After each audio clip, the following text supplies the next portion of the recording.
Bismillahirrahmanirrahim. And today we are going to proceed towards the highest marks question in the whole PTE exam. And this specific exam is known as RS. Repeat the sentence. Module banega, section banega, speaking ka, or this is the RS which I'm going to display in front of you. By name repeat the sentence बताता है कि हमने एक specific sentence को जो कि हम recording में सुनेंगे हमने रिपीट करना है. So now apparently it looks like that to repeat a sentence may not be difficult, but actually when you talk about a sentence that we listen in a normal speed, usko repeat karna becomes certainly difficult in some cases. So we should be known to how to properly act in this question so that हम maximize कर सकें अपने marks को. Despite कि हम एक task complete करें, हमें objective ये रखना है कि हम इसको maximize कैसे कर सकते हैं अपने numbers में. So पहले introduce कराता हूं and I'm going to shift my screen towards the information, and now after this information you people will be able to understand better, and then I will be going to elaborate on in the shape of some descriptive format. आपके सामने इस वक्त RS का मैंने पास card रखा है. This RS pass card repeat the sentence says that exam में हमारे RS के कुल कितने क्वेश्चन आएंगे? Approximately 10. So these may vary between 9 to 12. So in my exam, if I tell you, I got 9, I believe, RS, and some people have got 10. One of my students have got 11. So these are the average number of questions which somebody can have in exam. Okay. So 10 question hai on an average exam mein, and there are total 52 marks. In 10 RS, repeat the sentence ke 52 marks hai. Highest number of any specific one question in PTE. ये दो questions भाई हैं. एक का नाम है RS और एक का नाम है राइट फ्रॉम डिक्टेशन. RS और राइट फ्रॉम डिक्टेशन में फर्क ये है कि RS में सुन के बोलना है एंड राइट फ्रॉम डिक्टेशन में सुन के लिखना है. It is the only one bigger difference in these two specific sentences और two different questions. Write from dictation listening का है और RS स्पीकिंग का मॉड्यूल है, मगर ये हाईएस्ट मार्क्स का क्वेश्चन है तो राइट फ्रॉम डिक्टेशन दूसरा PTE का सेकंड हाईएस्ट मार्क्स क्वेश्चन है. So these two questions on an average give you 100 number. 100 number है इन दो सवालों के out of 360 in your final PTE exam. अगर 360 में से 100 नंबर दो सवालों के हैं so you can patterly understand that how strong value they consist and they have, and how serious should be the attitude of the students toward these two questions. You must be in a very good rhythm, very good practice, and do practice them a lot. एक side पे पूरे PTE की practice हो और एक side पे ये चार सवाल हो RS, write from dictation, read aloud and reading writing fill in the blanks. Believe me, पूरा PTE एक साइड पे चार सवालों को जितना टाइम देना है पूरे PTE के मुताबिक वो 16 सवालों को जितना टाइम दें उनके मुकाबले में 4 को दें. Out of 20 total question in PTE, 20 सवाल है टोटल PTE में, 16 को जितना टाइम दे रहे हैं उतना ही टाइम इन 4 को दें. बिकॉज दीज 4 क्वेश्चंस RS जो आज पढ़ रहे हैं, write from dictation, read aloud and reading writing fill in the blanks, ये 4 सवाल 200 नंबर देते हैं 360 में से. सो आप खुद अंदाजा लगा सकते हैं कि how strong their value is. So 10 सवाल हैं जी एग्जाम में, 52 are the total marks. Out of these 52, 32 marks go to your speaking exam. Speaking के एग्जाम में 32 out of 90 in total belong to this question RS, repeat the sentence, and 20 marks ये दे रहा है किसको? listening को. So now 32 for speaking and 20 for listening, total मिला के कितने नंबर कंट्रीब्यूट कर रहा है RS, repeat the sentence exam में? 52. अगर मैं इस स्पेसिफिक क्वेश्चन को आपके grid of mark distribution of PTE देखूं तो ग्रिड पर हमें क्या नजर आता है? PTE का हाईएस्ट मार्क्स क्वेश्चन टॉप पे खड़ा हुआ है. It is known as repeat the sentence. On an average 10 से लेके 12 सवाल हैं और मिनिमम 10 मैक्सिमम 12 सवाल हैं. ऑन एन एवरेज 10 बन गए और इस तरह से जो मैंने पहले समझाया 32 जाते हैं स्पीकिंग में और तकरीबन 20 जाते हैं आपके लिसनिंग के एग्जाम में. So this is the marks distribution sheet of the whole PTE exam. and now I'm going to tell you what exactly RS is. Exactly RS है क्या, ताकि हम उसको फोकस कर सकें। तो RS जो है, on descriptive note I have written here RS repeat the sentence। हमें 2 से 3 सेकंड का एक रिकॉर्डिंग सुनाया जाता है। हमें 2 से 3 सेकंड का एक रिकॉर्डिंग सुनाया जाता है। कभी ये छोटा और कभी बड़ा, यानी कि कभी 2 सेकंड पे कभी 3 सेकंड पे खत्म हो। तो जो सेकंड्स होते हैं स्पीकिंग के एग्जाम में, 1 सेकंड के बढ़ने का मतलब है कि 4 से 5 वर्ड्स बढ़ जाते हैं। So if prompt goes on 3 seconds तो थोड़ा मुश्किल लगता है, 2 सेकंड्स तक हो तो ज्यादा मैनेजेबल होता है। लेकिन बहरहाल 2 से 3 सेकंड का एक हमें ऑडियो रिकॉर्ड सुनाया जाता है। हमने इसको केयरफुली सुनना है और फिर इसको रिपीट कर देना है। एक बात याद रखिए, हमने मुख्तलिफ जगहों पे पूरी यूट्यूब भरी हुई है, बहुत से एक्सपर्ट्स, मुझसे बहुत बेहतर लोग हैं वो, दे सजेस्ट दैट हमें RS को जब सुनना है तो एक साहब फरमाते हैं कि आप जब RS को सुने तो आपके पास जो सफा और बॉल पॉइंट होगा आप लिख लें, आप लिख लें और फिर देख के रिपीट कर दें। एक साहब कहते हैं कि आप जो हैं वो इसमें जितना भी सेंटेंस के अंदर वर्ड्स हैं उन सब का पहला पहला अल्फाबेट लिख लें और फिर उस पहले पहले अल्फाबेट को देख के आप रिपीट कर लें। मुझे आप ये बताइए कि क्या ये ह्यूमनली पॉसिबल है कि आप 2 सेकंड में सुनने वाली चीज को लिख लें? Answer is 90% new. Although personality के साथ साथ चीजें डिफर करती हैं। कुछ लोगों के लिए सुनने के साथ लिखना शायद मुमकिन हो, कुछ लोग सुनने के फौरन बाद लिख लें, कुछ लोगों के लिए पहला पहला अल्फाबेट लिखना शायद मुमकिन हो, मेरे लिए नहीं है। So on the practical grounds इस 2 सेकंड के प्रॉम्प्ट को लिखना और इस 2 सेकंड के प्रॉम्प्ट के हर एक वर्ड के पहला अल्फाबेट को लिखना प्रैक्टिकली मेरे लिए, जब मैंने पीटीई का एग्जाम दिया था, it was not possible. For me it is not possible. आप सारे मेरे स्टूडेंट्स हैं, आपकी पर्सनालिटी ट्रेट मुझसे डिफरेंट हो सकती है, हो सकता है लिख के आप अच्छा रिप्रोड्यूस कर लें, बट मेरा एक अरसे का एक्सपीरियंस ये कहता है कि इसको लिख के रिपीट करने में 2 नुकसान है। आपकी तवज्जो जब लिस्टिंग पे जाती है तो ऑटोमेटिकली आधा सेंटेंस तो वैसे ही आपको समझ नहीं आता। जो आधा समझ आता है, आप स्पीड से लिख रहे होते हैं तो अपना लिखा हुआ ही समझ नहीं आ रहा होता जब आप रिपीट कर रहे होते हैं। तो फिर राइट अप्रोच होनी क्या चाहिए? क्या ये राइट अप्रोच नहीं है कि हम जब प्रैक्टिस करना शुरू करें तो हम अपने हेडफोन्स पे अपने हाथ रख के कंसंट्रेट करें? हमने जो सुना है शुरू के कुछ दिनों में हम उसके आधे हाफ को सुन के रिपीट करने की आदत डालें। जब हम आधे पर स्ट्रांग हो जाएं तो फिर हम आफ्टर 10 डेज 15 डेज प्रैक्टिस हम अब पूरे के पूरे सेंटेंस को फोकस करें। This will give us 2 things. Half पर जब हमारी ग्रिप बन जाएगी तो this will raise up our level of confidence. और फिर जब हाफ पे ग्रिप के बाद हम नेक्स्ट प्रॉम्प्ट्स को या उन्हीं प्रॉम्प्ट्स को रिपीट कर रहे होंगे तो we will be with confidence that आधा तो मेरे ग्रिप में है and rest of the half is to be grip. तो हम ज्यादा बेहतर और स्ट्रॉन्ग पोजीशन में होंगे इसको प्रैक्टिस करना। मैं भी टिप्स की बात नहीं कर रहा how you have to handle it, मैं भी टिप्स की बात नहीं कर रहा, मैं प्रैक्टिकल बात कर रहा हूं that how can you make your numbers on the elevated sheet, means बढ़ा कैसे सकते हैं, elevated bands में कैसे जा सकते हैं, elevated score में तब जा सकते हैं जब इसकी प्रैक्टिस को तरीके से करें। what I'm saying, do not write it down, जो सुनते हैं मत लिखें। do not write the first alphabet, do not write it। what to do, just concentrate what he is saying। Pakistan is a very beautiful country, so I'm concentrating। जैसे ही वो बोलना शुरू करे कॉन्शियस होकर सुनना शुरू करें, जैसे ही रिकॉर्डिंग बंद हो रिपीट करना शुरू कर दें जो आपने सुना।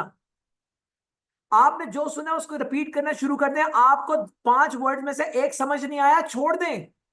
Pakistan is a very beautiful country, Pakistan is a country, आपने दरम्यान में से ब्यूटीफुल उड़ा दिया।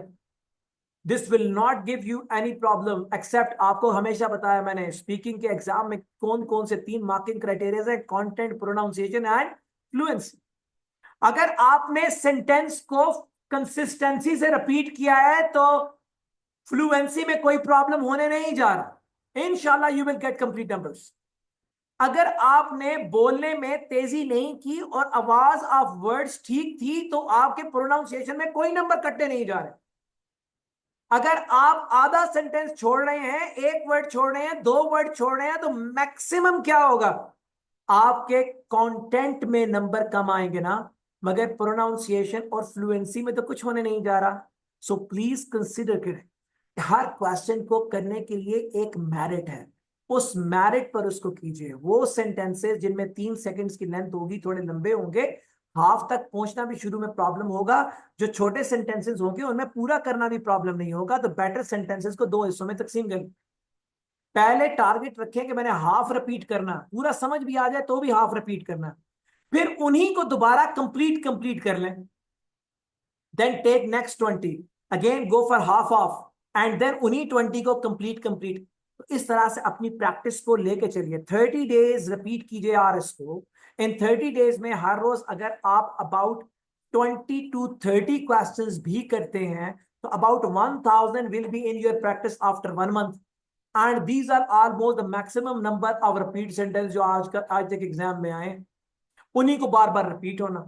Even I can send you some most repeated RS, तो आपकी ग्रिप उन पे भी बड़ी अच्छी बन जाएगी। मगर अगर आप पहले 30 को हाफ हाफ टारगेट रख के रिपीट करें और फिर उन्हीं 30 को कंप्लीट कंप्लीट प्रैक्टिस कर लें, फिर next 30 half of and then next 30 वही रिपीट करें फुल फुल, यानी कि 1 to 30 half of, then 1 to 30 complete, 31 to 60 half of and then 31 to 60 complete. In this way your practice will keep on moving. Will you believe that जब आप 400 500 prompts practice कर चुके होते हैं, you become in that strong rhythm that आपको कोई फर्क नहीं पड़ता कि वो 2 सेकंड्स का prompt है या 3 सेकंड्स का prompt है। Effectivity is that आप जितना strong होंगे listening में, उतने strong होंगे आप speaking की RS में। So speaking के एग्जाम में RS क्वेश्चन के अंदर असल एबिलिटी स्पीकिंग की नहीं है, असल कमाल लिसनिंग का। Stronger you will be in the listening. For an example, if I'm saying you Pakistan is a good country, अगर आपको समझ आ गया कि Pakistan is a good country, you can very easily repeat it. मगर अगर अभी समझ नहीं आया तो आप रिपीट नहीं कर सकते। इसका मतलब यह है कि रिपीट करने के लिए समझना जरूरी है। अंडरस्टैंड कीजिए, 2 skills are being tested. One is listening, one is speaking. Important is to improve the listening in RS because once you will be done with it, अगर आपको समझ ठीक आएगा तो आप बड़े आराम से रिपीट कर लेंगे। What I'm saying, practice. पहले half sentence practice, half half half half half, then same sentences full full full full full, and then go in this way. हर रोज 20 to 30 का एक टारगेट बना and keep them repeating if you want to take this 52 marks in your hand. Believe me, in 52 marks को लेना कोई problem नहीं है। 3 मार्किंग बेसिस हैं, content, pronunciation and fluency. Challenge क्या, understand the word that what you listen, nerves को control में रखें। 90% लोग जो नंबर नहीं लेते उनके दिमाग में पहले ही होता मुझे तो समझ नहीं आया। पहले 0.8 पे प्रैक्टिस कराता हूं मैं आपको, स्पीड को स्लो करके, फिर उन्हीं प्रॉम्प्ट्स को फुल स्पीड से। ऐसे ही आप 0.8 पे करें हाफ, फिर 0.8 पे करें फुल, 10 के बाद उन्हीं 10 को रिपीट करें 1x पे, and then repeat complete complete. In this way more you will be listening, more you will be familiar with the accent. आप जितना ज्यादा सुनेंगे उतने ज्यादा फेमिलियर होंगे उस एक्सेंट से जो आप सुन रहे हैं। जितने फेमिलियर होंगे आपकी अंडरस्टैंडेबिलिटी बढ़ती जाएगी, लिसनिंग बेहतर होती जाएगी, स्पीकिंग ऑटोमेटिकली बूस्ट हो जाएगी। तो in the start more focus should not be on speaking, more focus should be on listening. इसीलिए कह रहा हूं आधा सुने एंड रिपीट करें, आधा सुने रिपीट करें, फिर उन्हीं सेंटेंसेस को पूरा सुने रिपीट करें, उन्हीं सेंटेंसेस को पूरा सुने और रिपीट करें। What to do? Be confident. You can do it. सबसे पहली बात, क्या मैं कर सकता हूं? Yes, you are the only person who can do it. आप वाहिद आदमी हैं जो ये कर सकते हैं और दुनिया में कोई नहीं कर सकता। Believe, और दुनिया में कोई नहीं कर सकता। You are the only person who can do it. Speak what you have understood. अगर आपको 5 वर्ड्स में से 2 समझ नहीं आए, छोड़ दें, जंप कर दें उनमें से। एक बात याद रखिएगा, मगर एक बात अपने साथ लेके जाइएगा, कभी भी रिदम आप सेंटेंस का चेंज मत कीजिएगा। Pakistan is a good country, आपको गुड कंट्री समझ नहीं आया तो से Pakistan is, it's enough. Pakistan is good, अगला वाला समझ नहीं आया, छोड़ दें कंट्री को। अपनी consistency of speech means fluency को और अपनी प्रोनाउंसिएशन को कंप्रोमाइज मत होने दीजिएगा। Target should be to repeat the complete in exam, लेकिन अगर आपको पूरा वर्ड समझ में नहीं आया, एक को स्किप करना है, स्किप करना। ऐसा नहीं करना Pakistan is a good country और स्टूडेंट क्या करते हैं, good country Pakistan, they have not change the rhythm of the sentence. आप आरएस के एग्जाम में, आप आरएस के एग्जाम में रिपीट सेंटेंस में 50% रिपीट कर दें, मैं लिख के देता हूं, वो आपको 70% नंबर देगा एग्जाम। आप 60% रिपीट कर दें, वो आपको 80% नंबर देगा एग्जाम में। Do not become confused, become confident. Yes, अगर आप उसका रिदम तोड़ देंगे। Pakistan was known as an atomic power. अब मुझे इसके दरमियान में अगर एटॉमिक पावर समझ में नहीं आया या मुझे एटॉमिक समझ में नहीं आया, तो स्टूडेंट्स नर्वस होकर कहते हैं power Pakistan atomic, power Pakistan, and अब वो एटॉमिक को सोचना शुरू कर देते हैं। जैसे ही वो सोचना शुरू कर देते हैं, उस वर्ड को कंसिस्टेंसी ब्रेक्स, फ्लुएंसी के नंबर भी नीचे आ गए, कंटेंट भी नीचे आ गया, एंड वी स्ट्रक। क्लियर? आपने सीक्वेंस ऑफ सेंटेंस चेंज नहीं करना। That is what I did in my exam. मैंने सीक्वेंस चेंज नहीं किया, and then I went for a trial. When I changed the sequence, I dropped my number. When I did not change the sequence, I went for the half, I got more number. So sequence of sentence खराब नहीं करना। Pakistan is a fabulous country। नहीं आया समझ, fabulous stop कर दें। Pakistan is a country, खत्म कर लें, छोड़ दे fabulous को। अगर आपको प्रोनाउंसिएशन में प्रॉब्लम आ रहा है fabulous से, समझ आया, छोड़ दे। फिर भी पाकिस्तान is a country, छोड़ दे, fabulous को उड़ा दे बीच में से, कोई फर्क नहीं पड़ता। मगर सेंटेंस को रखिएगा सेम रिदम में जो आपने सुना है। How to remember what you listen. कुछ लोग कहते हैं लिखें, write what you listen and then repeat. मेरे नजदीक दिस होल्ड्स नो वैल्यू। कुछ लोग कहते हैं पहला पहला लेटर लिख लें, पहला पहला अल्फाबेट लिख लें हर एक स्पेसिफिक वर्ड का। मेरे नजदीक this holds no value. What is the prime thing for me? मेरे नजदीक listen carefully and then immediately repeat. बिल्कुल वेट ना करें, सोचे मत, कान पे हाथ रखें, कंसंट्रेट करें। जैसे ही वो बोलना बंद करे, you repeat, start repeating in the same rhythm जिसमें आपने सुना है, मगर ओवर स्पीड नहीं करना। If you will over speed the repetition, this will give you two problems. Number one, problem of fluency. तेज बोलेंगे, फ्लुएंसी कंसिस्टेंसी खराब होएगी, फ्लुएंसी में भी नंबर गिर जाएंगे। और तेज बोलने से वर्ड स्लिप होंगे माउथ से, तो प्रोनाउंसिएशन भी डिस्टर्ब होगी। सो आपने जैसे मैंने रीड अलाउड की प्रैक्टिस कराई, आपने जैसे मैंने रिपीट उसकी रिटेल द लेक्चर की प्रैक्टिस कराई, जैसे मैंने डिस्क्राइब इमेज प्रैक्टिस कराया, उसी कंसिस्टेंसी के साथ आपने आंसर करना। ओवर स्पीड नहीं करना, ओवर स्पीड नहीं करना, प्रोनाउंसिएशन खराब नहीं करनी। किसी वर्ड का समझ नहीं आया, स्किप कर दें, लेकिन सेंटेंस स्ट्रक्चर को खराब मत करिएगा। छोड़ दें उस वर्ड को। किसी की प्रोनाउंसिएशन में आपको प्रॉब्लम लग रहा है, छोड़ दें उस वर्ड को, क्योंकि जब आप उस वर्ड पे आके रुकेंगे तो फ्लुएंसी भी चली जाएगी, प्रोनाउंसिएशन भी चली जाएगी, और कंटेंट तो वैसे ही नीचे आ जाएगा। Is it done? So what is the right approach? Listen carefully and number two, start repeating the sentence once recording is over. Immediately repeat करना शुरू करें। जिस वर्ड की समझ नहीं आई उसके ऊपर से जंप कर दें और अगला सेंटेंस का बाकी हिस्सा बोल दें। छोड़ दें उस वर्ड को जो आपको समझ नहीं आया, कि जिसकी प्रोनाउंसिएशन आपको लगता है कि आपको नहीं आएगी, ताकि आपकी जो फ्लुएंसी और प्रोनाउंसिएशन है कम से कम वो डिस्टर्ब ना हो। अगर कोई वर्ड रह जाता है तो कंटेंट खुदा ना खास्ता नीचे थोड़ा बहुत आ भी जाए, तो overall we will be able to score very good marks in RS. मैं अपना एक्सपीरियंस रिपीट कर रहा हूँ। माई एक्सपीरियंस इज, आप आरएस के एग्जाम में 50% रिपीट कर दें, वो आपको 60% नंबर देगा। आप 60% रिपीट कर दें, वो 80% नंबर देगा। Believe me, this will happen in the real exam. Do not become conscious, stay confident that you can do it. Now I am going for the software, और इसको मैं वहां आपके सामने प्रैक्टिस करूंगा। जब मैं सॉफ्टवेयर पे प्रैक्टिस करूंगा तो I will be working on the software with the slow speed first, ताकि आपको समझ आ जाए, और फिर उसके बाद में वन बाय वन प्रॉम्प्ट्स को आगे चलाता जाऊंगा, और इस तरह से हम आगे निकलते जाएंगे। जब ये स्टार्ट होगा, जब भी आरएस एग्जाम में स्टार्ट होगा, आपको हर आरएस से पहले 3 सेकंड्स का ऑलमोस्ट टाइम मिलता है। आप उस 3 सेकंड में खुद को प्रिपेयर करते हैं, देन वो रिकॉर्डिंग यहाँ शुरू हो जाएगी। वो यहाँ रिकॉर्डिंग शुरू हो जाएगी जो 2 से 3 सेकंड्स पे मुहित होगी। जैसे ही वो खत्म होगा, your recording line will start. Once your recording line will start, आपने उसको रिपीट करना शुरू कर देना है। The teacher explains grammar rules to help students improve skills. So now, if you will start once the voice is over, आपने फौरन से रिपीट नहीं करना है। When you listen, be conscious. Recording will stop when your recording line starts. Start speaking at that time. अगर prompt है छोटा, 2 second पे खत्म हो जाता है, तो खामोशी के फौरन बाद आपने बोलना शुरू कर दिया और रिकॉर्डिंग देर से स्टार्ट हुई आपकी, तो शुरू के 1-2 वर्ड जो आपने बोले होंगे वो रिकॉर्ड नहीं होंगे। सो बी वेरी कॉन्शियस अबाउट, जैसे ही खत्म हो प्रॉम्प्ट, अपनी आंखें स्क्रीन पे रखें। जैसे ही रिकॉर्डिंग शुरू हो तो start speaking at that time. Clear और not?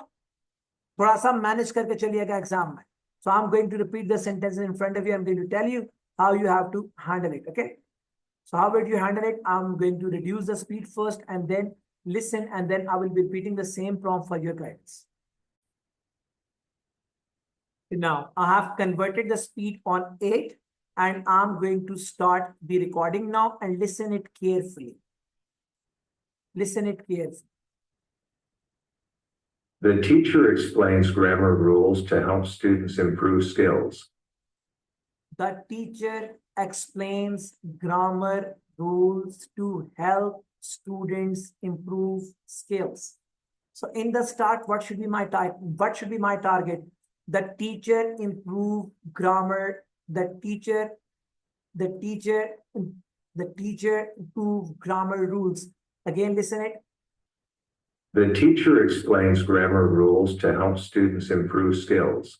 What should be your target? The teacher explains grammar rules.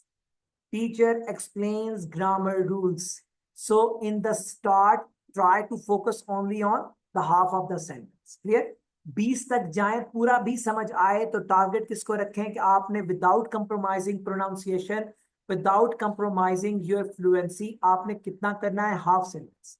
20 तक जाए, फिर वापस 1 पे आए एंड देन पूरा सेंटेंस रिपीट करें, देन कम ऑन नंबर 1 और उसको फिर 8.8 से हटा के 1 की स्पीड पे ले जाएं जो एग्जाम की स्पीड होगी, and then complete the repeat complete sentence. In this way what will happen? 1 से 20 तक हाफ, 1 से 20 तक कंप्लीट ऑन 0.8 एंड देन 1 से 20 तक आपका हो जाएगा 1x पे. इस तरह से हर एक प्रॉम्प्ट 3 दफा कर चुकेंगे. If you talk about the total number of prompts, तो 2000 से 2500 प्रॉम्प्ट्स से मैक्सिमम जो प्रैक्टिस सॉफ्टवेयर में आपको पीटीई देता. सो अगर आप सारे प्रॉम्प्ट्स को प्रैक्टिस कर लेते हैं, फॉर एन एग्जांपल, अगर आप हर रोज 50 प्रॉम्प्ट्स तैयार करें, you can go up to 2000 prompts in 1.5 months, and it will be a very sound practice of not only of this specific question. This will increase your capacity of listening, and this will be very helpful to answer effectively the right from dictation as well. वो जो दूसरा सवाल है ना, इसके साथ का right from dictation सुन के बोलना, उसकी भी लिसनिंग इंप्रूव हो जाए. Clear? So this will be a very very handy approach. So now I am going to repeat what I was saying. मैं ये कह रहा था कि आप 50% उसको दे दे, वो आपको 60% देगा. मैं पहले 50% प्रॉम्प्ट बोल के दिखाता हूँ कितने नंबर आते हैं, फिर मैं कंप्लीट भी पढ़ करके दिखाता हूँ कितने नंबर आते हैं. Get ready now.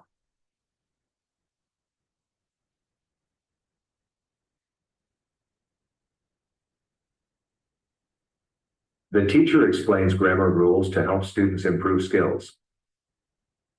The teacher explains grammar rules. What I did, I repeated 50% when the recording line started. Now see how many numbers I could get out of it. I did not feel pressure. I did not compromise my fluency. I did not compromise my pronunciation. So what happens? Look at this green word. The teacher explained grammar rules. यहीं तक बोला था, बाकी सारा red है, means कि ये content मैंने नहीं बोला है. आइए नीचे. Look at the number of the pronunciation. It is how many? 5 out of 5. Even I left half of it. Pronunciation में नंबर पूरे हैं. फ्लुएंसी में एक बच्चे की तरह शुरू किया जो अभी सीख रहा है. It is 4 out of 5. I repeated 50%. I have got 70%. It is what I was telling you. Do not feel pressure. Do not feel pressure. Just adopt the right approach of handling it. मुझे अक्सर लोग कहते हैं तुम इतनी video record करके भिजवा रहे हो, हर तरह से करके दिखा रहे हो, तुम्हारे पास पढ़ने कौन आएगा? अल्लाह का शुक्र है मेरे पास कुर्सियां खाली नहीं होती जब सीजन में. इससे क्या होगा? अगर 4 लोगों का फायदा हो जाएगा तो मुझे उन 4 के बदले में इंशाल्लाह ताला 40 मिलेंगे. कोई प्रॉब्लम. क्लियर? मैं फिर रिपीट करता हूं. अब मैं पूरा रिपीट करूंगा. अब देखिए क्या होगा.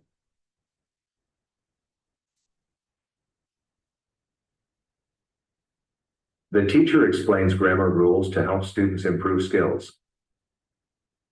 The teacher explains grammar rules to help students improve skills. What I did, मैंने पूरे का पूरा रिपीट कर दिया. In the normal rhythm of consistency means fluency की 150 की speed. I said 150 to 160 words per minute are more than enough to take full numbers in PTE. So I've repeated the whole one. I did not compromise my pronunciation. I did not compromise my fluency. Clear? So now I'm at complete content, complete pronunciation and complete fluency. अब कई लोग समझ के भी अपने हाथ से कैसे नंबर जाया करते हैं, जिनको यह पता होता है कि तेज बोलना शायद फ्लुएंसी। इसी प्रॉम्प्ट को अब तेज बोलता हूं तो देखिएगा क्या होगा। The teacher explains grammar rules to help students improve skills. The teacher explained grammar rules to help students improve skills.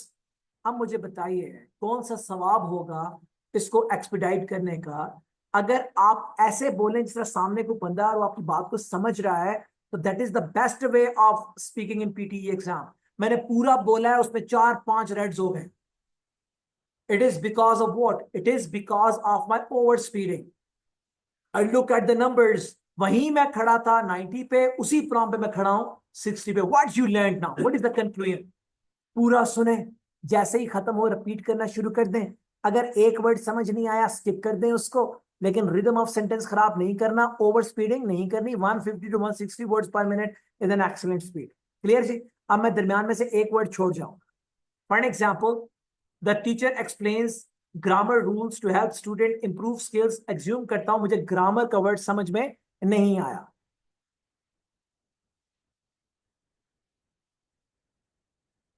The teacher explains grammar rules to help students improve skills. The teacher explains rules to help students improve skills. What I did, मैंने एक word पे से jump कर लिया। Why? Because I could not understand it.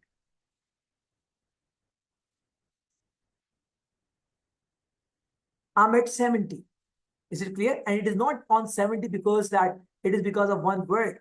मैंने शुरू के 2 word जो बोले हैं उसको सॉफ्टवेयर ने ठीक रिकॉर्ड नहीं किया। क्या मैंने गलत बोले? I retry it.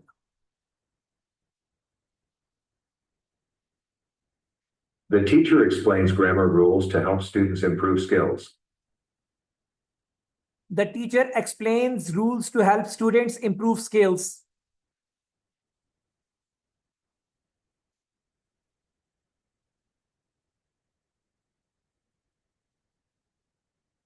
So now मैंने एक वर्ड छोड़ा। I have lost the number, one number in the content, but all rest are complete. Clear? So do not feel pain of that। आपको कोई चीज समझ नहीं आई। मैंने कहा 50% दे दें, वो 60% पे ले जाए। आप उसको 60% दे दें, वो आपको 70 पे ले जाए। 70% दे दें, वो आपको 90 पे ले जाए। Clear or not? So stay conscious about the right approach. Do not stay conscious about just yelling yourself on the question or just fighting with the question or fighting with the sentence. लड़ना नहीं है, ना ही उस पर yelling करने हैं। So controlled speed के साथ, जिसको consistent speed कहते हैं, you have to repeat what you have listened, and that's the best approach one person can adopt in the RS exam. It was a brief introduction and the right strategy. अब मैं दूसरा तरीका जो बता रहा था कि इसका रिदम खराब ना करिएगा, मैं इसको आगे पीछे करके देखता हूँ कितने नंबर आते हैं।